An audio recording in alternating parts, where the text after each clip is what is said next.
آزادی بیان 言论自由、 free speech.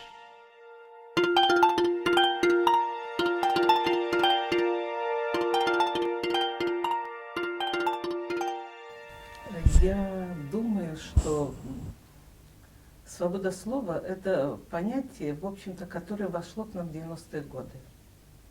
В 90-е годы, несмотря на то, что мы были романтиками и не представляли этого красного человека, мы придумали себе народ и любили этот народ, но, оказывается, мы любили свою идею о народе.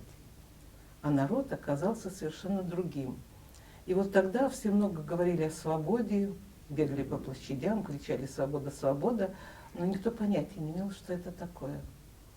И в том числе, и даже больше всего, понятия не имели, что такое свобода слова. Потому что я очень помню, как я разговаривала и с демократами, и с коммунистами, и все одинаково понимали свободу слова как то, что человек думает так, как они. А то, что кто-то может думать иначе, это не вкладывалось в понятие свободы слова.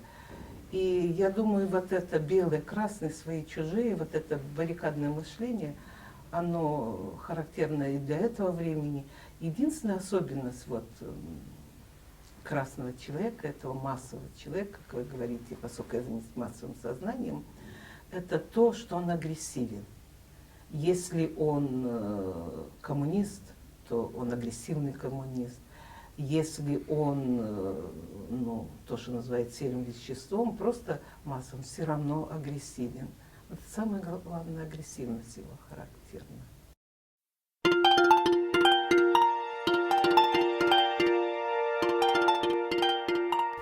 Дело в том, что вот я больше 30 лет изучала именно красного человека, то есть писала, как я говорю, энциклопедию утопии, и ездила по всему советскому пространству и постсоветскому потом.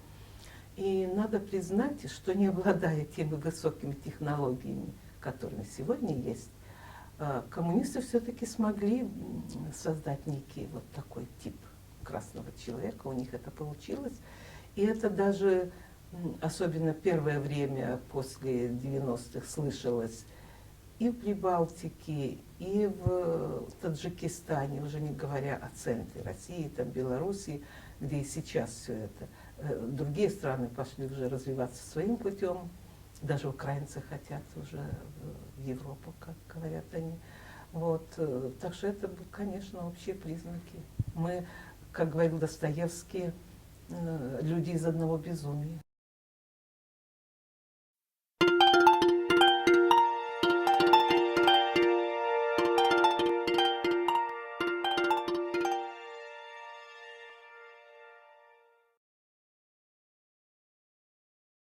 Я, если бы продолжала свою этот цикл свой, но я считаю, что я его как бы закончила.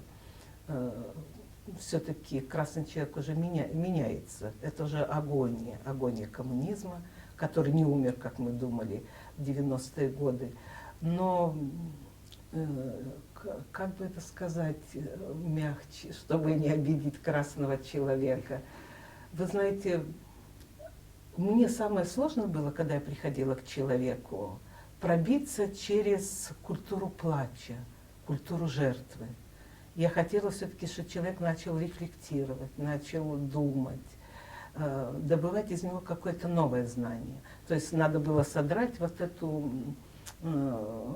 простыню банальности, чем обычно обходится человек. Да? Вот. Это было самое сложное. И как мне я поняла, что или я принимаю, что страдание – это тоже форма информации, или я как бы все-таки пытаюсь, чтобы люди начали говорить свой текст. Не текст, который принадлежит культуре жертвы. А это было самое сложное, и это, по-моему, и сейчас осталось. И эти люди, как вы говорите, что я их, им не давали слова, они были безгласные, поскольку вся человеческая культура, наверное, до XIX века, это была культура героев, культура королей, потом начались вот марксистские времена у нас. Это была культура идеи, культура большевиков. А маленькие людей только использовали для этого. Они были как бы песком для идеи. И никто не спрашивал у них, что они думают о великих идеях. То есть я им предложила вот как бы рассказать. Вот вас посылают на войну, а что вы об этом думаете? Да? И их часто это заставало врасплох, потому что ничего не думали. Надо, значит надо. Это такая философия авторитарного государства. А Россия всегда была авторитарным государством, поскольку она без конца завоевывала это огромное пространство. И, конечно, маленький человек абсолютно для большого государства ничего не значит. О чем бы я писала сегодня? Да, в принципе, сегодня государства этого нет, Советского Союза, но этот красный человек остался в разных вариациях, в разных сложностях. Это все те же люди. И почему у меня последняя книга называется «Время секонд-хенд». Это диагноз общественному сознанию на сегодняшний момент.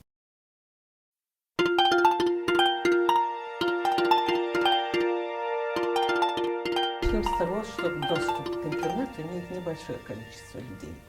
Вот в Белоруссии вы выйдете за Минск, и власть интернета кончается. Его очень мало, и почти никогда не работает. Это я сама знаю, поскольку у меня есть дом под Минском, целая проблема. Начнем с этого. Во-вторых, самое удивительное, пусть старшее поколение, им трудно переступить уже в новую жизнь, в новые идеи. Но молодое поколение, они знают английский, они пользуются интернетом, Твиттер у них, Фейсбук у них. Но попробуйте заговорить с ними о Путине. Они, в общем-то, я вот когда проехала по России, Томск, Омск, Иркутск, они все говорят, это наш лидер, мы не хотим жить в маленьком государстве, мы хотим жить в сильном государстве, и вот это наш лидер. Так что я, когда слушала их, или когда в общежитиях, что меня очень удивило, видела Троцкого, труды Маркса, я подумала, что мы, может, преувеличим власть технологий. Не так легко поменять культуру. Ведь речь идет о культуре. Вот, о культуре в том плане, что надо брать информацию свободы, информацию новых идей. А если нет этих антенн, если они не воспитаны в культуре, люди это не берут. Вот говоришь с молодым человеком, вот я помню, в Иркутском университете, и он говорит вам то, что это сервильный человек, он хочет сделать карьеру, он хочет это. Сегодня надо идти в какие-то патриотические организации, он там. Ну и что он говорит по-английски? И то, что у него в каждом кармане по этому iPhone.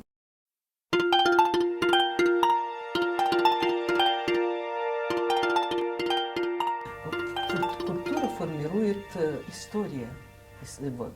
А история, если взять русскую, белорусскую историю, или украинскую, это уже особый случай. Все-таки у них была большая традиция свободы, казачества, потом десятки людей за свободу сидели, которые выступали за свободу, сидели в большевистских, даже в советских тюрьмах. То есть этой традиции как бы не так много было. Вот, например, у белорусов, у русских она была, но все равно на этом огромном пространстве оно интересно устроено. Все происходит в Москве и Петербурге. А Россия же не Москва и Петербург, а там совершенно другая жизнь. Выйдешь отсюда, и просто смешны эти все надежды на то, что интернет заставит вот все это двигаться, во всяком случае, в быстром времени. И когда вот с ними разговариваешь, что ты начинаешь понимать, что там все осталось, и генетический страх сталинских, в сталинское время воспитанный, и вообще очень давний страх, многовековой, когда человек в России ничего не значил. То, что ты думаешь, это нет. И твоя жизнь, нет, она тебе не принадлежит, она принадлежит государству. Вот, например, почему мы в 90-е годы все время говорили, почему народ с нами не говорит, вот, демократы, да? Почему он... А потом стало ясно, что эту революцию сделал Горбачев и несколько, ну, небольшой отряд интеллигенции. А народ, он совсем иначе представлял себе. Во всяком случае, никто о капитализме не думал. Вот я сделала очень много, я у всех спрашивала 2 вопроса. Вы хотели, вам вот нравится то, что получилось? Никто сказал, я не хотел жить в капитализме. То есть эти навыки совершенно утеряны, и они не принимаются. И второе, я спрашивала, это я говорю о молодых, вы хотите жить в сильной стране или в нормальной? Ну, 90% говорили в сильной стране. Вот вы понимаете, это же культура не только большевистская, это культура туда более глубокая.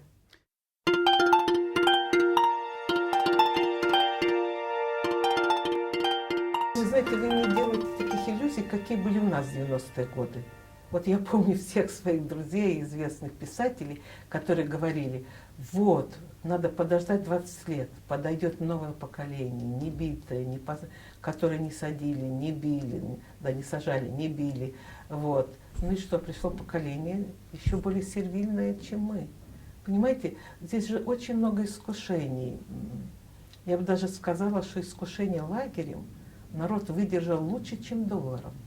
Это большая проблема, когда люди после аскезы оказались в таком пространстве, где, в общем-то, если ты работаешь, ну, ты можешь иметь, ну, есть наиболее сильные такие люди. И это надо пережить, наверное, это вульгарное время. Оно таки пройдет, люди не могут долго этим жить.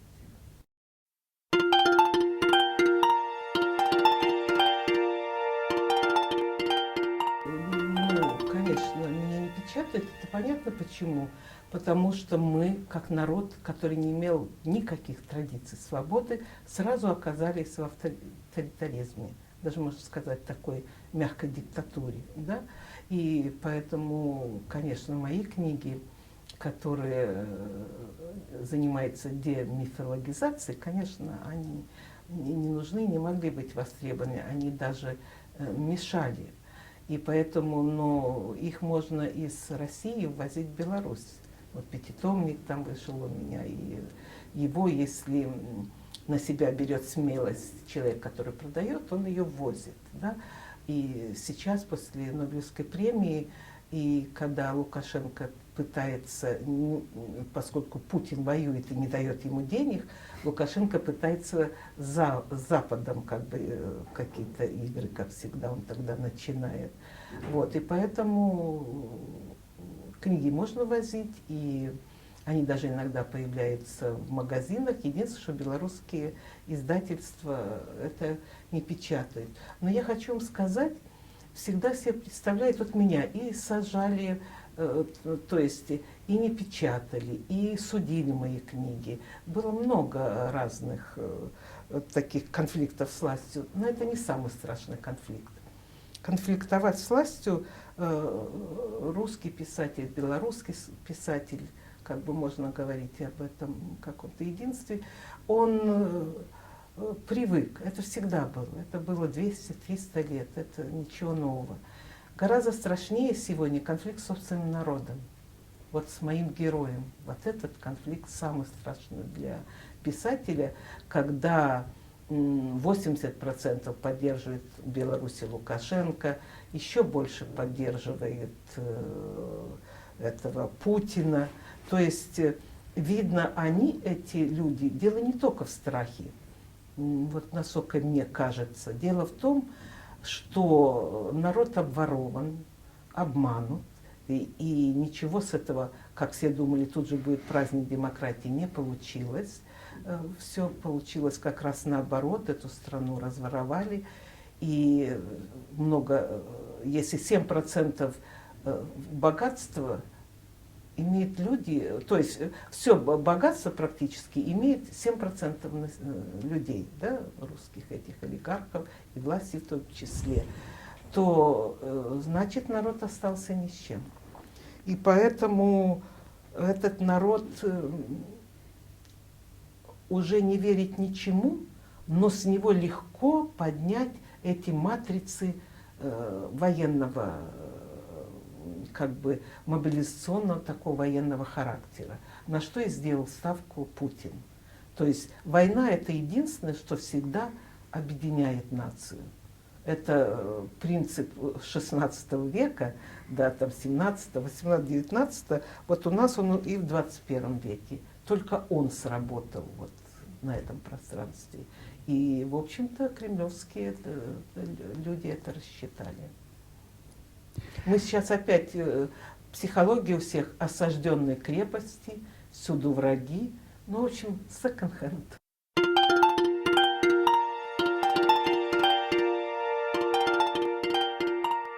Я думаю, нам не надо преувеличивать особой опасности для них, поскольку они сегодня редко убивают писателей, журналистов и журналистов. Они убивают скорее друг друга. Вот, за деньги, за власть. У них другие совершенно ценности. Но в то же время все-таки они еще старое поколение. И, конечно, у нас же словоцентричная культура. Конечно, они боятся книг в каком-то смысле. Это все-таки у них в сознании где-то есть глубоко. И поэтому я думаю, что раз не печатают, значит, боятся или не понимают, или на всякий случай как бы отталкивают. Но главное, что люди читают. Читают, спорят. Потому что сейчас нет одной России. Сейчас 2 или 3 России. Нет одной Беларуси. 2 или 3 Беларуси. Общество очень разделено. И не только по принципу богатые и бедные. Есть такая поговорка сейчас у русских, что в России нельзя предсказать не только будущее, но и прошлое. Вот тут главный раздел.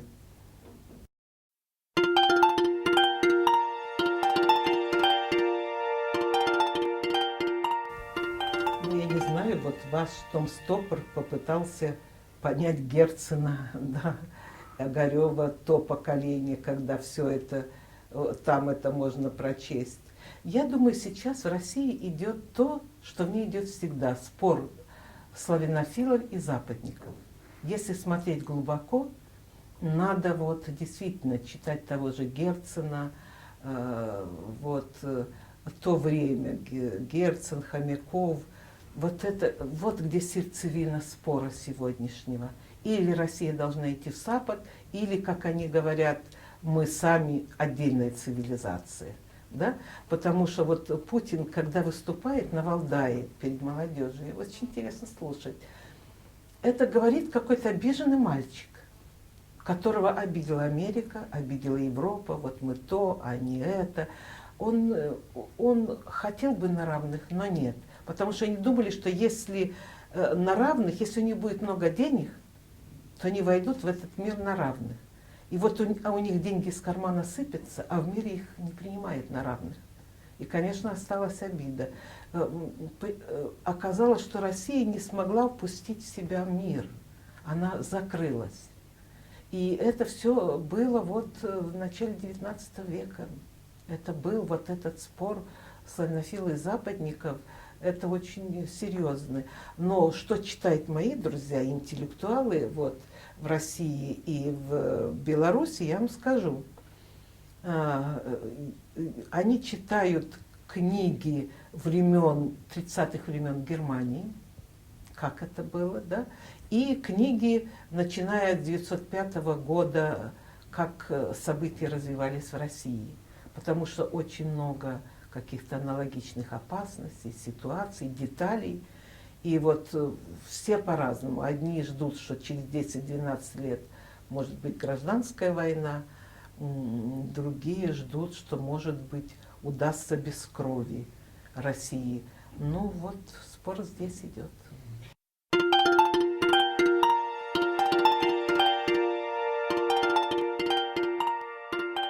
Медленно не читает России. Вот, я даже могу сказать, у меня как раз, вот я купила, сейчас вышел такой его большой том, и это чтение для интеллектуалов, таких отдельных интеллектуалов. Потому что сейчас больше популярны вот эта волна нового патриотизма. и читают, и наоборот популярны такие философы, как Ильин, такого консервативного толка. И почему-то очень неприятен нашим вот этим новым патриотам трезвый взгляд со стороны, который вот у Берлина есть. Он им неприятен, поскольку он лишает их некой, как им кажется, самоценности. То есть силы культурно противостоять нету, поэтому этот мир стараются оттолкнуть от себя. Это вот как я недавно была в церкви, и мне понравилась там лавка церковной литературы, да. Я говорю: опа, а почему у вас нет Флоренского, отца Флоренского? Ну, он, как известно, был такой религиозный мыслитель, философ. А матушка, которая вела, мне говорит: о нет, это не надо читать, тут уже кончается вера. То есть тут уже человек начинает думать, это не надо. Большое спасибо за интервью, за то, что нашли время.